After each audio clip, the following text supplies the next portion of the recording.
Hey everyone, Anti-Peter1 here. Welcome to my YouTube channel. I think it's fair to say that my energy levels are pretty moderate and I deliver a sort of low-key energy persona. So I'm going to try and fix that. I do aspire to the healthy, athletic, fit, able-bodied sort of people who generate a lot of charisma in everything that they do. Every time they go for a run or go for a jog or something, they're always willing to tell people about it. And I want to gain some of that back in my life. Now, I don't fit the mold of being someone who's highly athletic and mobile and dexterous and energetic and well exercised. But I'm hoping to work towards it and do something which is really, really good for myself, get myself into fitness and shape, because although my health is pretty moderate and not the best, I don't have any particular conditions and such other than overweightness related conditions. And allegedly, but not believed by myself, my mental illness, which has been diagnosed as paranoid schizophrenia, which I don't believe in. So all those things aside, I think I can make a pretty good profile for myself and do something really good for myself by putting myself back into shape. Now, the ironic thing about calorie counting is that I found my experience in losing weight. I've lost 30 kilos since late 2018, and most of that was in the first couple of years. Since then, I've tapered off and actually put on a bit of weight back, and I'm back over 100 kilos now, so it's unfortunate that that's happened.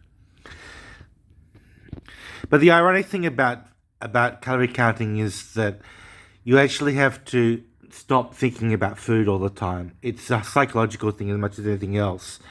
And you have to be extremely disciplined, and exercise can actually invigorate the hunger pangs again. I know this sounds ironic, and I don't know the whole theory about, dieting and so on, but from my point of experience, having to deal with exercise puts me into a state of more hunger.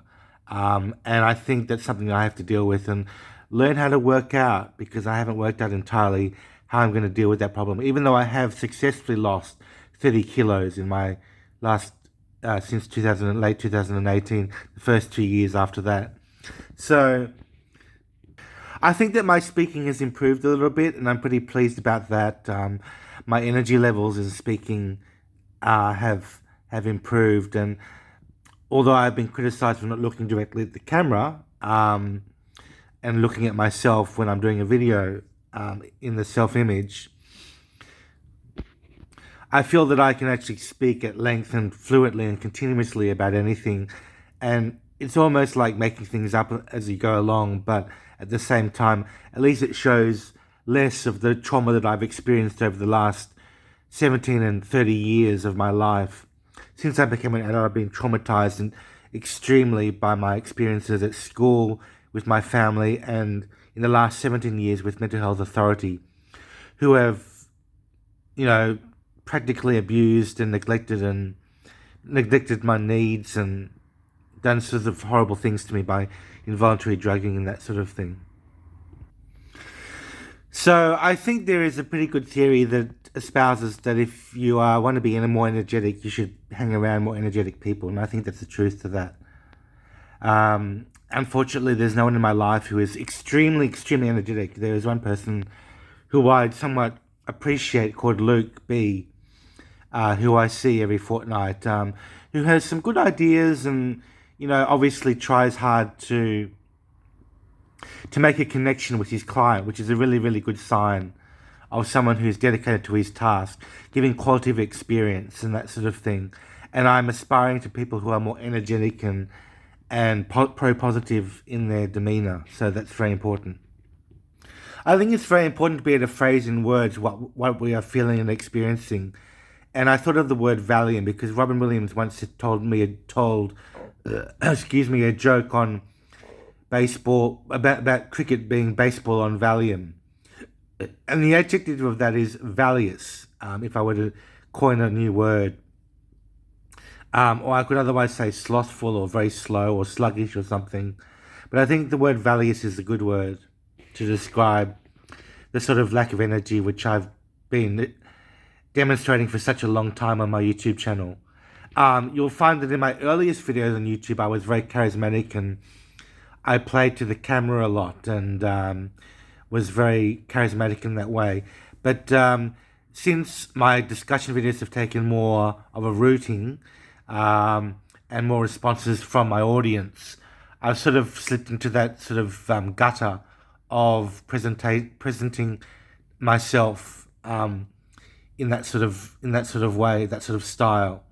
So I would like to be more charismatic. I'd like to be more like Joe Carbstrong has been with his animal rights activism, and have some of the good qualities of other people that I see on YouTube, that sort of thing.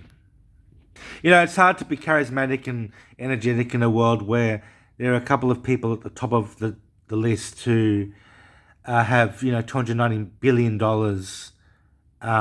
and you have essentially that much compared to them, and are trying to eke out a peaceful existence. With climate change and animal sufferance and the death calculator and the death clock and that sort of thing, it's a hard thing to negotiate life with, but I'm going to try my best.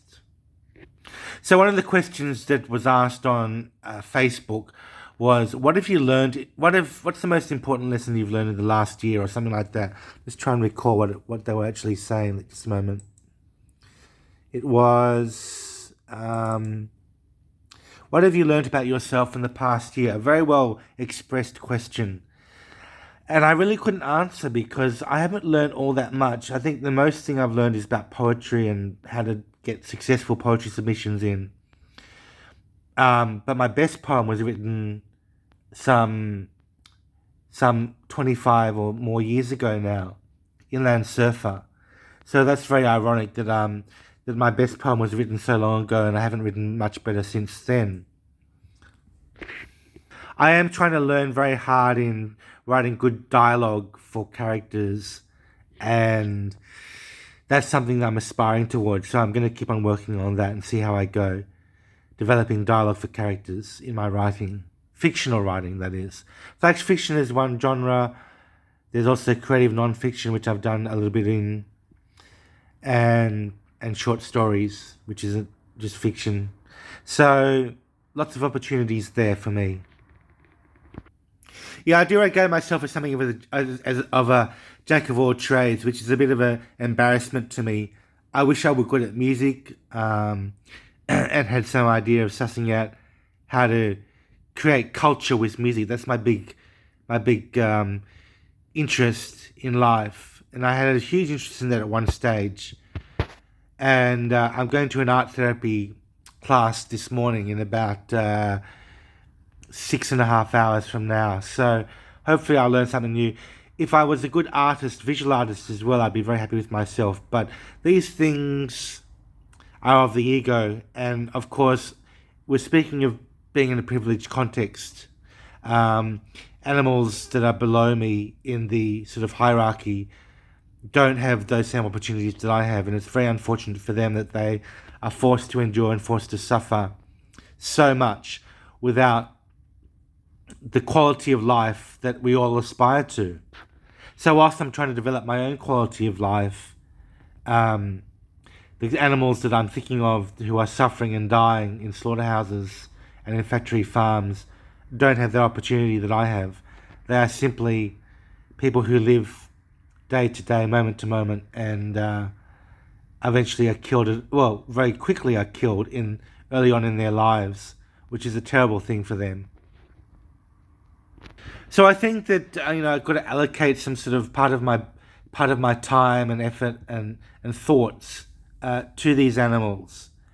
At the same time, I have to further myself and better myself as a person with all the aspirations that I used to have and ambition that I used to have. Now, when you're aspiring to quality of life, often some of the things that you encounter are pretty low quality.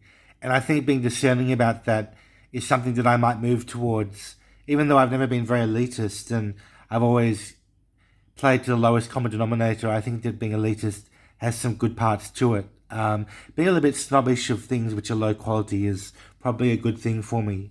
to at least experiment with for some part of my life. So I recently downloaded a couple of the best short stories. I found the greatest short stories by Googling those terms. And I just found that reading some of these stories was pretty mundane and boring. It's not like it's not like they were particularly bad or anything, but they didn't hold my interest in the way that some of my own stories really hold my interest. I wrote a story called Trophies, which I'm proud of, but I have to perfect that. It's still in its draft stages in some ways. So I think reading other people's stuff is okay, and sometimes there's good stuff, and I would say less than 10% of the time there is good stuff that I read, and I'm really grateful to have read it. Sometimes it's a little bit moderate and in quality, and I feel regretful for wasting an amount of time. So that's why I aspire to living modeling. That's why I aspire to a life where you have a high quality of experience, and something that I'm going to work towards um, explaining in the future, living modeling. So watch out for that. Watch out. Whilst I appreciate that there are so many animals in sufferance, I also want to acknowledge that improving my own quality of life is somewhat one of my priorities as well. And where I'm at now is going to hopefully improve rather than get worse over the next few years. So let's get ready for Halloween. Let's get ready for Earthmas 2022. And the new year 2023 is going to be a great year for me as well. Okay. Good luck, everybody. Bye for now.